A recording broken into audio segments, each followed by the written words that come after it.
Before I start this video, just a little disclaimer real quick. First of all, I hate disclaimers, and second, watch this video until the very end, it's really important. Alright, so over the course of the past couple of years, I've noticed something pretty interesting. I realized that every time we get a new ban list, the hype is there for the first like 3 to 4 days, and then until we start getting YCSs, nobody really cares about the game. Now, this might not be true for the super impactful ban list, but honestly, the last one was so weak that I'd say it's no exception. So just in case you didn't know, we went from a Snake Eyes and Yubel format to a Yubel and Snake Eyes format. Yeah, so in other words, the number 1 best deck swap places with the number 2 best deck. Riveting. I just think people have been a little fed up with the fact that we've had pretty much the same format since Phantom Nightmare. Let that sink in. That's like 7 months of the game being pretty much the same. And although it is true that those decks did evolve a lot since there are new engines, new cards, and also new limitations, the idea of the game has just been the same for the longest time. Yu-Gi-Oh! Is still pretty much in the same place it has been for the longest time, which means play as many one-card starters as possible, and also try to squeeze in as many hand traps in your deck as possible. If you don't draw enough hand traps or even the right hand traps going second, you most likely lose. And that's due to the fact that even though decks are super strong going first, they're not necessarily great going second. For example, hypothetically, last format, if I were to go first with Snake Eyes, and my Snake Eye Ash and the Abel Star got impermed, it's not the end of the world because using my 2 bodies on the field, I can still go into the Fiendsmith combo and still kind of recover and make a big board. Whereas going second, if my Snake Eye Ash and Witch were getting hit by Omni Negates that negated and destroyed, then I have 0 bodies and I can't do anything. Or even worse, I'll lose to some bullshit lingering effect like Gimmick Puppet Nightmare, which prevents me from playing by nullifying all of my engine cards. Now, I will give credit to Konami for at least banning Hot Red Dragon Archfiend King Calamity, but one could argue that the real culprit all this time was Crimson Dragon.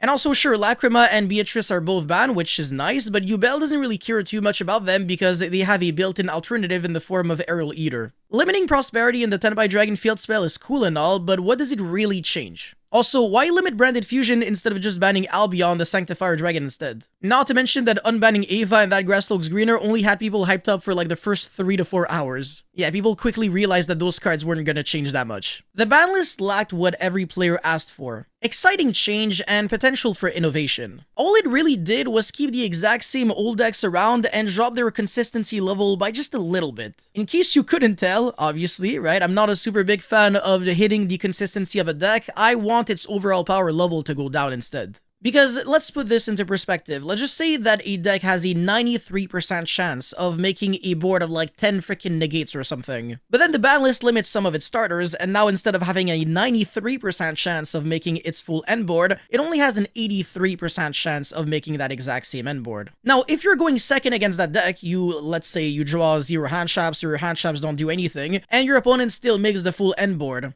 Do you care about the fact that the cards have been limited and how it didn't impact your opponent since your opponent drew them anyways? No, you care about the fact that you're still facing an unbreakable board. You die and that's it. Merry Christmas. If anything, I could even say that the ban list just made things even more frustrating in that regard by making decks a little sackier and more reliant on drawing the nuts. Anyways, this format is going to change completely once we get Rage of the Abyss. Once we do, a lot of things will change for the better and for the worse. The cool part about that set is all the smart support it adds to the interesting decks out there. So, for example, we got Goblin Biker, Six Samurai, Memento, Mermail, Exodia, Metal Morph, Battle Wasp, Primordial, Allure Queen, and the list goes on. Rage of the Abyss is a fantastic set for a bunch of fun and rogue decks, and I think the set will age very well and will have a lot of value overall. Heck, I think that the Azamina engine is also very fun, and you can also play it in other non-Snake Eye decks, for example. It's not just restricted to whatever that plays Sinful Spoils cards. My biggest frustration with that set is the fact that the best cards in it will probably just make the game way less enjoyable in the long run. As a matter of fact, a few weeks ago, I was completely sick for like a full week, so all I really had to do was like play Yu-Gi-Oh! Until like freaking 3 or 4 in the morning, and I was just playtesting for the next couple of formats. So that includes Rage of the Abyss as well as Crossover Breakers and the potential OCG imports that we may be getting like Fire King Consort Volcanics.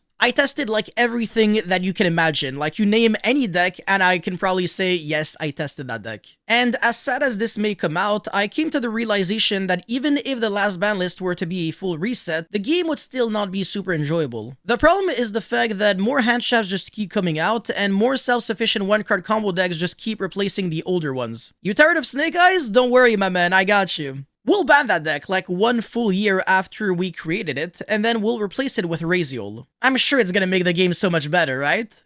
Oh, wait. But don't worry, you can play the new Molchami card to counter them, right? Yeah, well, the issue is they can play it too, and also while playing like 17 other hand traps in the process and still being super consistent because they got like 21 card starters. Oh, and they can also play around Nibiru and stuff like that, so yeah, you can forget about it. I don't understand why Konami had the brilliant idea to print Molchami Ferraros, which is the closest thing there is to Max C, but I can tell you, this card's really annoying. The hilarious thing about this card is that I can think of like far more fair decks that lose to it than unfair decks. The only top tier deck that I can really think of that will completely phase out once we get Molchami Ferraros will be Yubel, so I guess you can say good riddance here. As for Azamina Snake Eyes, they can adapt their playstyle to like a slower playstyle, and they can kind of play with, you know, a bunch of trap cards and everything, so it's not the end of the world. Some other decks like Memento, shockingly enough, lose even harder to Perulia, which is the first Molchami monster, rather than losing super hard to Ferraros. Now, there is another scary hand trap coming out in Rage of the Abyss by the name of Dominus Impulse. It's not super generic, but it is an absolute necessity in every single deck that can abuse it without any of its drawbacks. It negates literally anything that special summons, which is basically kind of Ash, but it's even good as a board breaker going second, unlike Ash. Obviously, you can negate cards like Branded Fusion, which is going to be Despia's Demise, but you can also negate cards like IP Masquerena to try to link summon on your turn,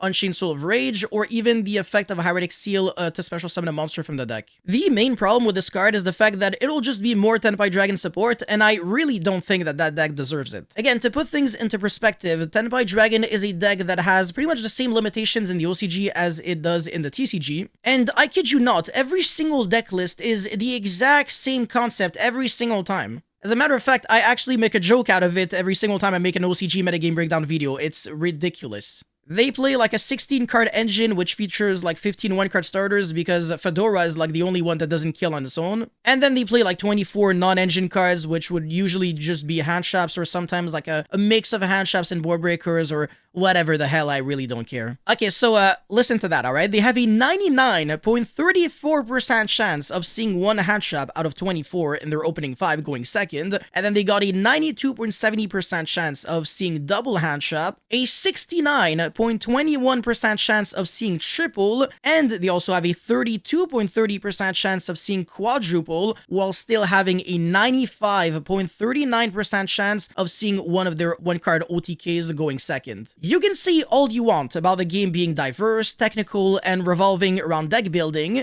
but when every single Tenpai Dragon deck list is the same, there's a problem somewhere. The problem is that the best hand traps are so obvious, so why go for something else? Like, the solution is literally in front of you. There's no reason to be innovative. It's sad to say, but there is no reason to try to do something spicy when the most boring solution is unfortunately the best one. I guess this is one of the clear drawbacks of power creep. If you really don't want to play like the top tier decks like Azamina, whatever, Snake Eye, then probably your best bet would be to play something like a trap heavy deck or a stun deck like Runic. But is that really what this game has come to? Where is the healthy diversity here? Again, I really miss 2019 Yu-Gi-Oh! Because I really want to play Cyber Dragons again. Anyway, if this video can get to 1,000 likes, my next YCS, I'll be playing Cyber Dragon in it. Now, I do think that Snake Eyes and Yubel, even though they're really good right now, they are not the source of Yu-Gi-Oh's main issues. I think that the problem lies among the sheer amount of 1-card combos and hand traps making the game just too focused on turn 1 and just rewarding whoever draws better. So, all that just to say, stop blaming the best deck. The problem is deeper than that. The format isn't enjoyable by many, but I am willing to say that it actually isn't all that bad at the current moment, compared at least to what we will have when we get Rage of the Abyss and also Crossover Breakers. Once we get those sets, this game will be in for a rough ride unless we get like a huge ban list that actually fixes the actual problem of the game. But again, at the current moment, all we just keep doing is replace the best deck by another best deck that is equally just as good, if not sometimes even worse, so the format's never really gonna change even if the best deck changes, if you understand what I'm trying to say. Anyways, that's all I had for this video, guys. Thank you so much for watching. Don't forget to like and subscribe, and let me know your thoughts about the direction that you think Yu-Gi-Oh is headed into at the current moment, and that's it for this video. I'll see you guys very soon. Peace.